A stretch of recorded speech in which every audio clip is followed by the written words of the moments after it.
सलमान तो अपनी मौत से नहीं डरते। जो लोग मौत से नहीं डरते वो बड़ा ख़तरा है। आज चाहे हिंदू हो, चाहे यहूदी हो, चाहे दूसरे कुफ़ार, यानी जो मुस्लिम नहीं है कुफ़ार हैं, वो आज भी इस चीज़ से डरते हैं कि वो अगर ये शख्स मुसलमान है ना तो ये बहुत बड़ी तोप है, ये मुसलमान है तो ये एक बहुत बड़ा एक ख़तरा है, क्योंकि इसको जिसको मौत से डर नहीं ना। अब ये क्या है, इस वक्त देखें अमेरिकन फ़ौज कैसे रातों रात भागी है। बगराम एयरबेस पे जो बदमाशी थी उनकी, वो रातों रात कैसे वहाँ से फ़रार इख्तियार किया उन्होंने। और ये बुज़दिल है असल में। ये सिर्फ अपना जो है दौलत के ज़रिए, अपने पैसे के ज़रिए, अपने असले के बुनियाद पर, अपनी जो है ना ड्रोन हमलों के बुनियाद पर, अपनी जहाज़ों की बुनियाद पर, ये ख़ुद तो ज़मीन पर उतर के ज़मीनी जंग तो लड़ नहीं सकते। इनसे क्या ज़मीनी जंग लड़ो, ये कभी नहीं लड़ेंगे। ये जंग लड़ेंगे तो अपने दूर रखेंगे अपने आप को, मरवाएंगे मुसलमानों को, आम आदमी को मरवाएंगे, और अपने एक एक बंदे की इतनी जान की फ़िक्र है इनको, नहीं फ़िक्र है तो किसी आम आदमी की फ़िक्र नहीं है। लिहाजा ये बुज़दिल इन्होंने जो रातों रात यहाँ से फ़रार हुए, और अभी भी अगर टिके हैं ना तो वो सिर्फ इसलिए टिके हैं कि उन्होंने अपने अमरीकियों को निकालना है। जिस दिन अमरीकी निकल गए ये वहाँ से भाग चुके होंगे। आज उन्होंने जो है ज़्यादती की कि उड़ा के जो है वो हमले किए, और जो वहाँ पे अफ़गान अवाम पे इन्होंने बमबारी की है।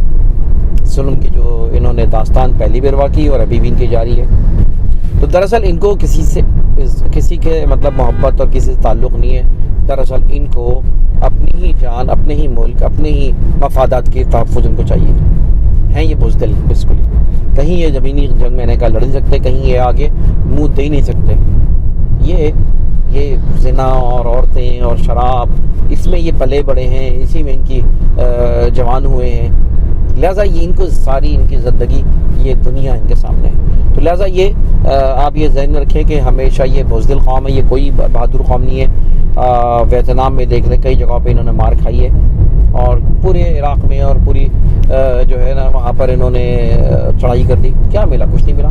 कौन से वो एटॉमिक जिसकी तलाश करने गए थे वो कुछ नहीं मिला इनको। तो ये अभी भी, इसके मुकाबले में चीन को देखें, चीन जो है वो कभी जो है ना उसके पॉलिसी नहीं है लोगों के मारने की, उस तरह करने की। उसकी पॉलिसी विन विन सिचुएशन है। विन विन सिचुएशन इसे कहते हैं कि तुम भी आगे बढ़ो, हम भी आगे बढ़े। तो ये उनकी पॉलिसी है, विन विन सिचुएशन जैसे कहते हैं कि मतलब ये कि वो तरक्की करना चाहते हैं, आप भी तरक्की करें, वो भी कर दें। मिसाल के तौर पे अगर कराची में, पाकिस्तान में हो, CPEC के प्रोजेक्ट पे काम कर रहे हैं तो ये पाकिस्तान का फ़ायदा बहुत बड़ा है। इसमें हज़ारों लाखों की जॉब्स निकलेंगी, उसमें पाकिस्तान तरक्की करेगा। गौदर कहाँ से कहाँ पहुँच रहेगा, तमाम बड़े बड़े उनको दुबई और सिंगापुर को पीछे छोड़ देगा इंशाअल्लाह ताला। इसी तरह जो वन रोड सिस्टम है वो आप देख लें कि पूरा यूरोप तक के उसका लेके जाने का प्रोग्राम है। सबके लिए खुशहाली होगी। अमेरिका की जो सोच है, नेगेटिव सोच है, और जो है दबाने की सोच है, और नाजायज़ बादशाहत करने की सोच है, दुनिया पे रूल करने की सोच है, दुनिया को अपने हुक्म मनवाने की ज़बरदस्ती की सोच है। इससे इंशाअल्लाह खुद अमेरिका को फ़ायदा पहुँचा। किसी ने मुफक्किर ने बात कही थी ना कि जो है वो एक वक्त ऐसा आएगा कि जब रूस टुकड़े टुकड़े होगा, और एक ऐसा वक्त भी आएगा जबकि अमेरिका जो है ना वो पाँच पाँच होगा। तो ये होगा इसलिए कि इन्होंने वो जुल्म जो है ना वो ख़त्म यानी हो जाता है और मिट जाता है। ठीक है ना, जुल्म की एक हद होती है, लेकिन फिर जालिम जो है ना खुद ही पसपा होता है। तो लिहाजा कहने का मकसद ये है कि अमेरिका अपनी पॉलिसी में नज़रसानी करे, और चीन की जगह पॉलिसी है आज वो दुनिया को में तरक्की करता जा रहा है, और कोई अमेरिका समेत उसकी तरफ आँख उठा के देख नहीं सकता। वजह यह है कि उसकी विन विन सिचुएशन पॉलिसी है। अमेरिका की हमेशा विन और लूज़ की पॉलिसी है, खुद तरक्की करे, खुद आगे बढ़े।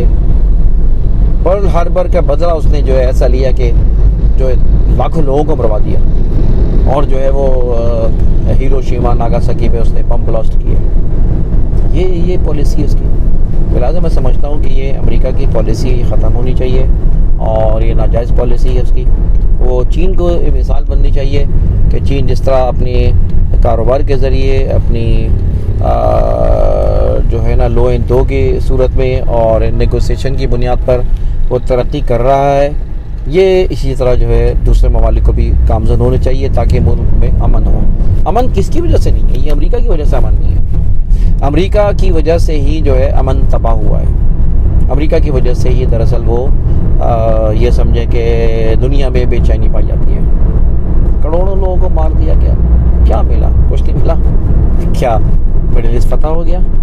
सारा खेल पैसे का, दौलत का था कि उनको वहाँ से पेट्रोल, उनको तबाह करना था, उनको बर्बाद करना था, अपनी बादशाहत कायम करनी थी और वहाँ से दौलत पैसा निकालना था। और वो पेट्रोल की एक सारा खेल है, दौलत का खेल है, जो अमेरिका ने उसको पूरा करने का ख्वाब देखा था, लेकिन वो ख्वाब पूरा ना हुआ है, ना होगा इंशाल्लाह।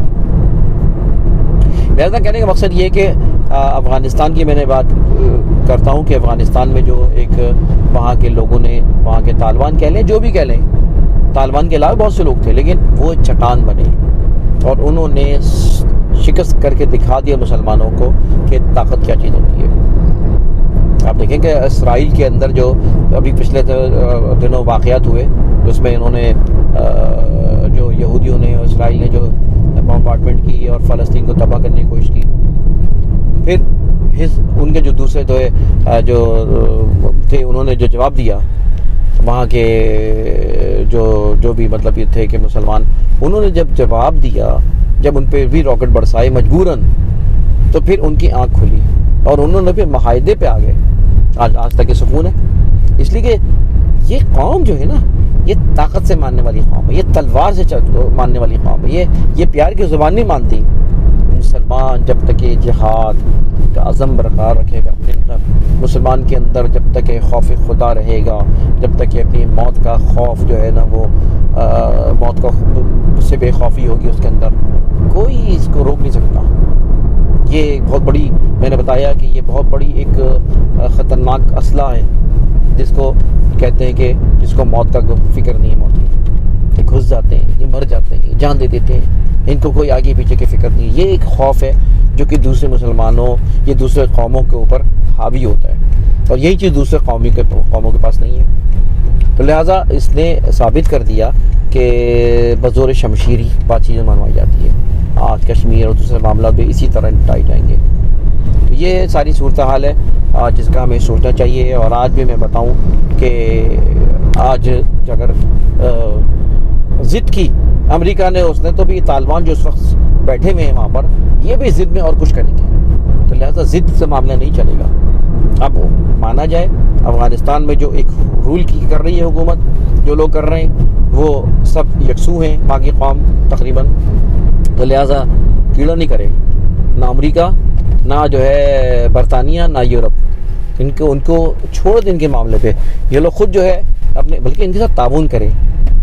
आज उन्होंने तो ऐलान किया है कि हम औरतों को भी आज़ादी दे रहे हैं, औरतों को भी एक लिमिट में रहते हुए सारे वो चीज़ कर रहे हैं, कारोबार, ये वो चीज़, लेन देन, ठीक है ना। दुनिया से वो रूल अपना वो करेंगे, क्या बोलते हैं, बिजनेस करेंगे, बार्गेनिंग करेंगे, ठीक है ना। आपको भी फ़ायदा होगा, पूरी दुनिया को अमन में फ़ायदा है, किसी को दबा के मार देने में फ़ायदा नहीं है। तो लिहाजा मैं समझता हूँ कि ये जो है ना, इस पे जो है ना अमेरिका समेत सबको रिव्यू करना चाहिए, और इन ताकतों को चाहिए कि अफ़गानिस्तान को एक्सेप्ट करें और अफ़गानिस्तान के अमन की बहाली में आगे बढ़ें, और उनके साथ जो है ना सख्त रवैया या गलत रवैया या बदमाशी वाला रवैया या जो है जिसे कहना चाहिए जो है नफ़रत वाला रवैया, इससे सख्त नुकसान होगा। इसको ख़त्म करना चाहिए। पाकिस्तान भी आगे बढ़े, पाकिस्तान भी इसे मदद करे। तो दोस्तों, ये सारी बातें थी जो मैंने आपके सामने की हैं। उम्मीद है कि आपको ये बातें पसंद आएंगी। आपसे गुजारिश है कि आप हमारे चैनल को सब्सक्राइब करें, बेल आइकन का बटन दबाएं, ताकि इंशाल्लाह करंट इश्यूज़ पे ख़ास तौर पे